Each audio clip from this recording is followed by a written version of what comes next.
Anti-Islamic State fighter Ashley Dybel has been allowed to return home with his parents after arriving in Melbourne this morning. For more, we're joined by 7 News reporter Melina Saris. Melina, what's going to happen to Ashley now that he's returned? Well, Kendall, at this stage we understand he has been released without charge and is resting up with his parents at a nearby hotel, who would certainly be celebrating this morning. There were quite emotional scenes when he walked into the terminal about 4 o'clock this morning. He was met by a large group of supporters, including his parents and family, who all hugged and cheered when they saw him appear. His flight actually landed at 10 o'clock last night, but he was arrested and questioned by the AFP for about 5 hours before he was finally released. Now, he left Australia in May to go and fight in Syria against Islamic State alongside Kurdish forces. He was then arrested in Germany, detained and charged with terrorism offences before he was deported back to Australia. Now, government legislation prohibits anyone from fighting in Syrian conflict, no matter what side of the conflict they're on, and anyone who is caught doing so faces jail time. But his parents pleaded with the government to grant him an amnesty, and this morning it appears that may just have happened. I'm just a bit overwhelmed at the moment because I just can't believe it actually, and I'm just so happy about it. And I mean, he's a hero to us, and he deserves not to be put away. Now, we understand the 23-year-old is set to fly back to Brisbane, to his hometown, late this afternoon. The AFP released a statement saying they are aware he is in the country and their inquiries will continue, but at this stage he has not been charged. Kendall. Melina Saris, thank you. A man has died after he was stabbed multiple times on a street in Western Sydney. Sunrise correspondent Sophie Hull is in Fairfield East. Sophie, what do we know about the men who were behind the attack?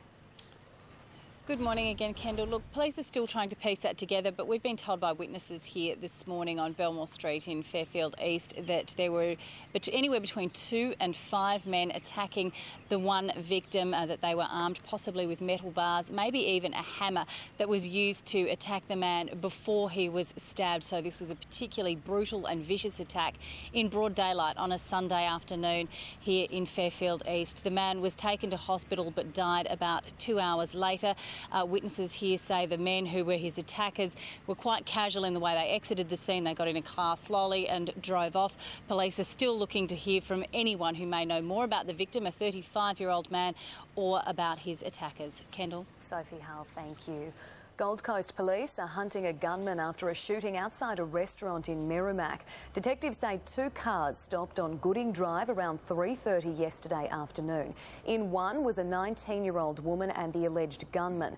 Police say he fired multiple shots at the driver of the other vehicle, who's believed to be the ex-partner of the teenage girl. She's been charged with attempted murder. The victim remains in hospital. He suffered gunshot wounds to his legs.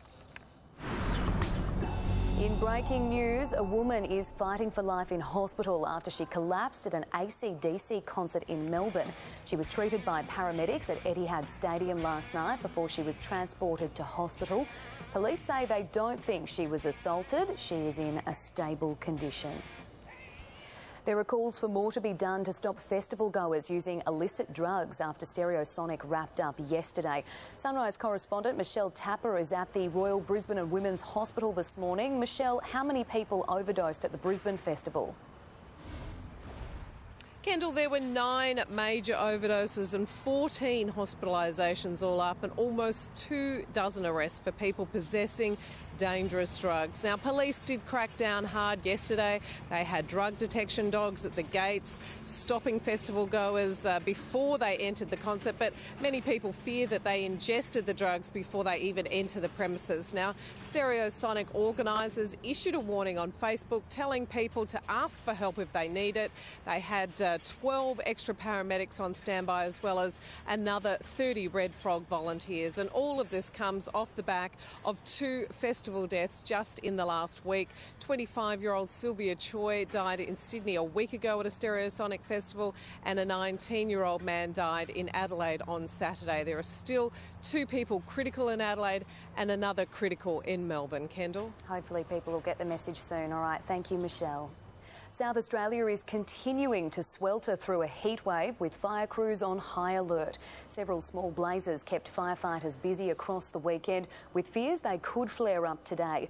Total fire bans are again in place for much of the state. We're closely monitoring the Pinery fire from last week. We're pretty confident that that will remain contained. We've had a number of haystack fires that we're also monitoring that have occurred over the weekend. There is some relief on the way with a cool change expected later today which could cause thunderstorms. Coming up, a mum on a mission. Why she's running 7 marathons in 7 days. I'm not a runner, so it makes me tired just talking about it. True effort.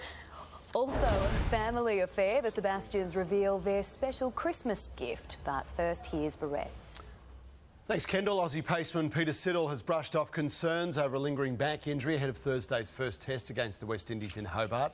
Siddle wants selectors to end their fixation with the speed gun. He says players who bowl at less than 140 kilometres an hour still have a role to play. Glenn McGrath's probably the perfect example, I reckon. He's been our greatest fast bowler and he struggled to ever touch that once in his career.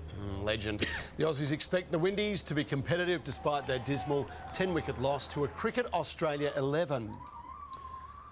The world's best big wave surfers are doing battle at the famous Jaws break in Hawaii in the first ever Pier High Challenge.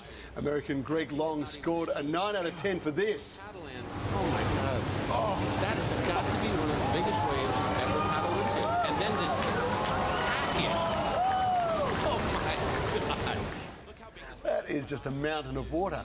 Aussie big wave charger Mark Matthews didn't make the final field but still decided to take on the fearsome break just for a bit of fun. So there's a reef just under that, Correct, isn't there? yeah. So that's why it breaks. Yeah. So how big would that wave be? Oh, they're saying 18 metres to 60 feet, if you like. But the reason that, I mean, it's deep water and it just comes in on the reef, and that's why you get that massive swell that just breaks right there. It's horrific, but there's been talk on social media all morning about these waves and people capturing these waves and posting them, and see, that's not going to end well. And they wear a little sort of emergency buoyancy vest, yeah. Right. So, like an aeroplane life jacket, if you pull the cord, it inflates and gets you back to the top. But these guys do a lot of training. They get taught how to hold their breath underwater for minutes I at a don't time. think anybody could prepare. Let's get some weather, shall we? Nathan Morgan is our buddy from Saturday Disney, and he's got our weather for us. How are you guys? Yes, I found everybody's favourite, the koalas. Now, Tammy, we've actually got a pretty famous koala here. This koala's been on American TV, talk shows, all around. Not just famous in Australia, but all around the world. So, Tammy, what's this koala's name? So this is Imogen. She's just over 1 year of age.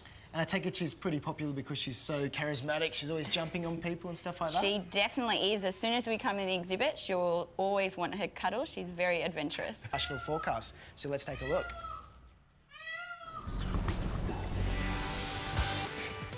A shower or two for Cairns, Townsville and Mackay today. A shower or two and a possible storm for Mount Isa. Rockhampton can expect possible showers. Brisbane mostly sunny and 30 degrees. Mostly fine as well for the Gold Coast. To New South Wales, hot and mostly sunny for Burke.